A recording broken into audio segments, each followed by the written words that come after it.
Hello, my beautiful PhD friends. So today we're going to talk about how to get through your PhD without going absolutely insane.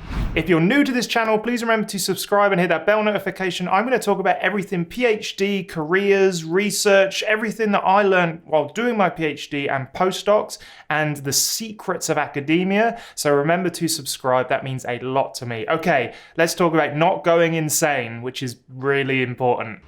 There is no doubt that a PhD is full of really gross, complicated issues, mental health-wise, professional, like lots of learning, so many tasks, and it really is a testament to anyone that can get through a PhD without being a little bit scarred by it. That said, I don't always want to talk down about a PhD. I think some of the culture in some universities is absolutely terrible, particularly in the United States. In Australia, in the UK, it's not as hardcore, but it's getting there, unfortunately, that, you're expected to hustle, be there all the time, that you're not meant to sleep properly and have all this anxiety, and it's hugely competitive.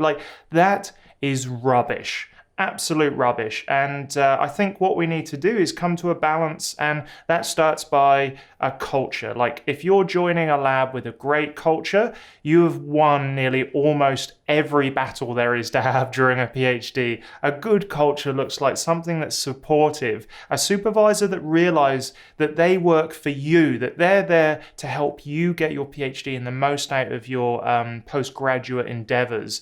You are not there as a paper machine. And unfortunately, those supervisors can be few and far between. But let's say that you haven't been super lucky and you can't find the perfect supervisor. It doesn't mean you can't get through your PhD without going insane. Here are my 6 top things that I think you need to consider when doing a PhD to keep your mental health tip-top. Okay, the first one is focus on the most important task. Now, what I mean by that is during a PhD, you are pulled in many different directions. You've got seminars, you've got writing, you've got research, you've got literature reviews, there are just so many things to be across. But think about what is the number one thing that you could be doing to progress your PhD and not the whims of other people around you, and that includes your supervisor.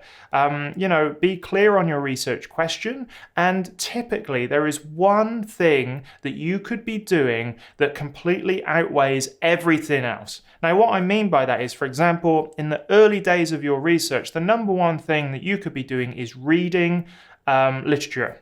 Making sure that you're over the current state of your field so that then you can look at the gaps or find things that you want to repeat. Unfortunately,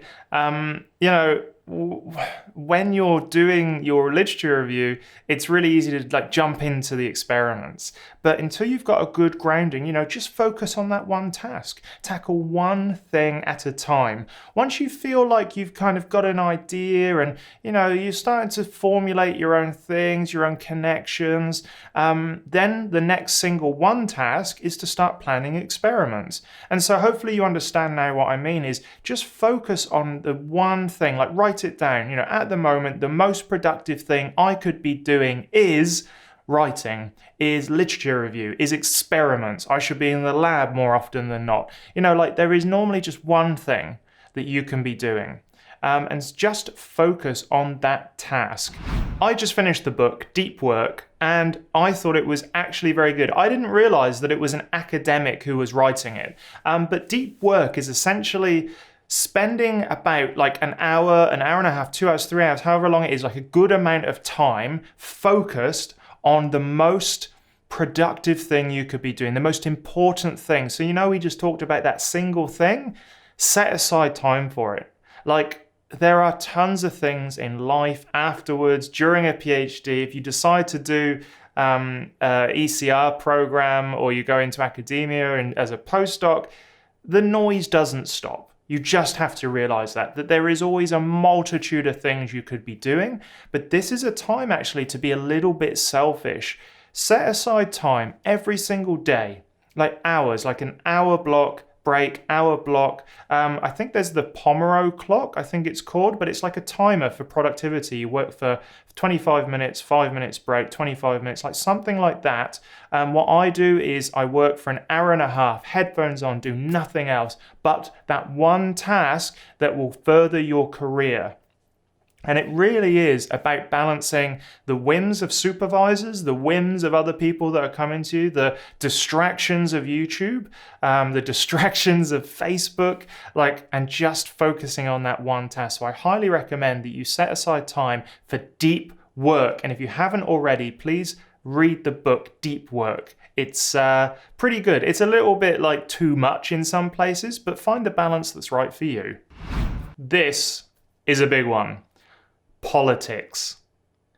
Academia is incredibly political. Now, you don't really understand that when you're an undergrad. You see some lecturers, they do some fun research, but oh my God, it is full of egos. It is an egocentric whirlwind of power-hungry people. And it's so weird, because a lot of these people are actually really nice. Every supervisor, every academic I've had at heart are lovely people. But stick them in a highly competitive environment like academia and it gets nasty.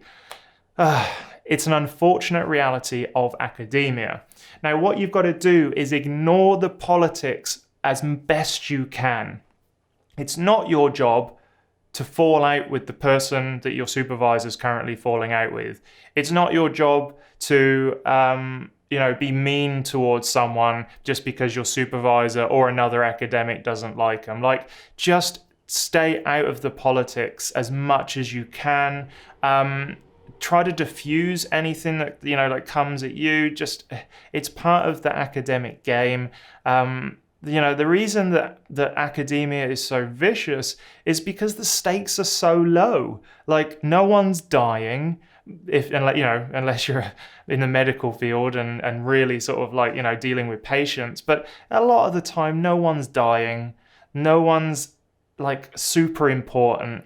But their egos and the egos of academics just mean that there's so much infighting that it can be incredibly tiring. So please just stay away from the office politics and the political. Oh God, there is so much this person doesn't like this person because they didn't put them on a grant or put them on a paper, or this person, their supervisor doesn't like them because of whatever reason. But understand that the politics are an unfortunate but real part of academia, and as a PhD student, it is not your job to get involved in them. Okay, number 4 is remember you are in a marathon and not a sprint. I said marathon, weird, marathon. Anyway, you get what I mean. You have to come up with a routine that you can sustain for 4 years, 3 to 4 years, maybe even more. But it is not a sprint. I've seen so many PhD students burn out in the first and second year because they're in the lab all the time. The culture of the lab is the weekends. You really have to set a schedule that you can keep for 3 years. And when you first start doing that schedule in the early days, it's going to feel like you've got a room for a little bit more.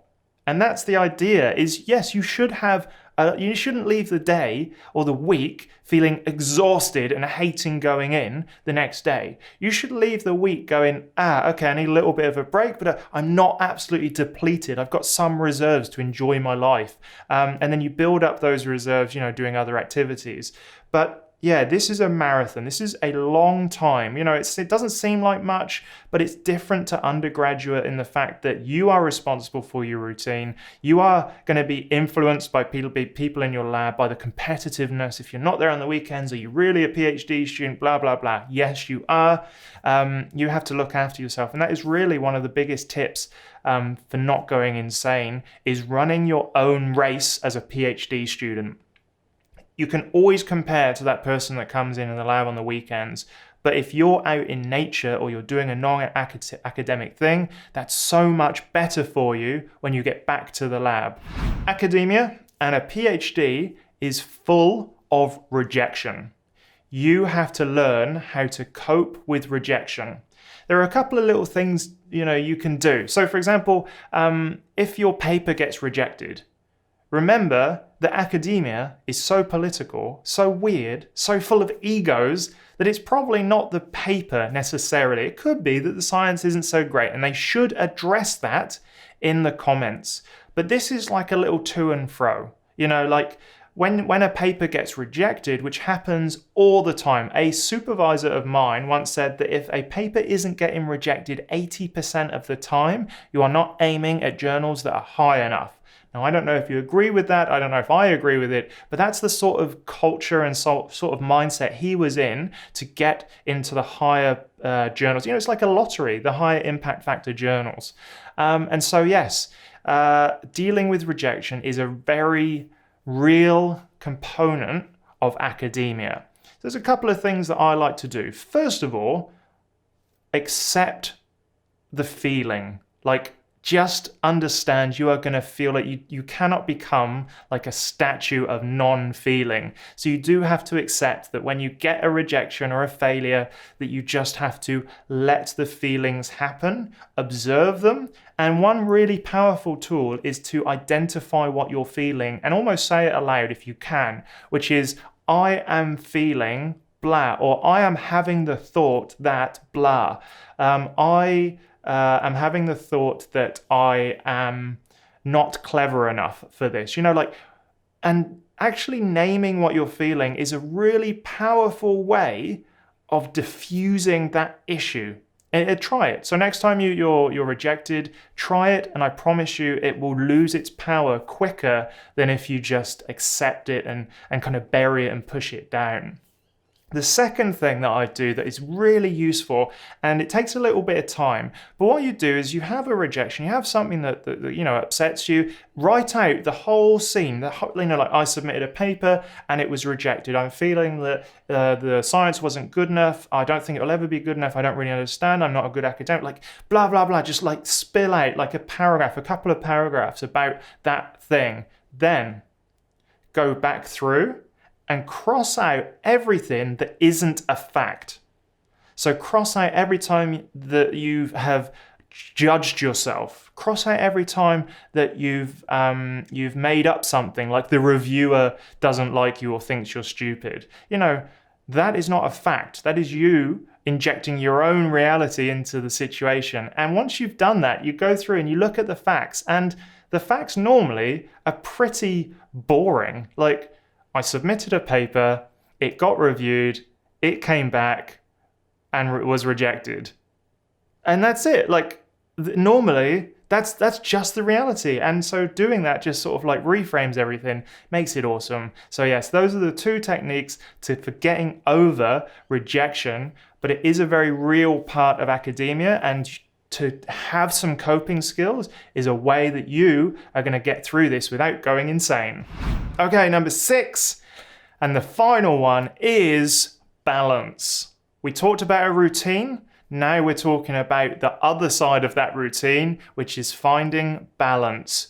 You should have at least one full day a week where you do not even think about your project, your research, academia.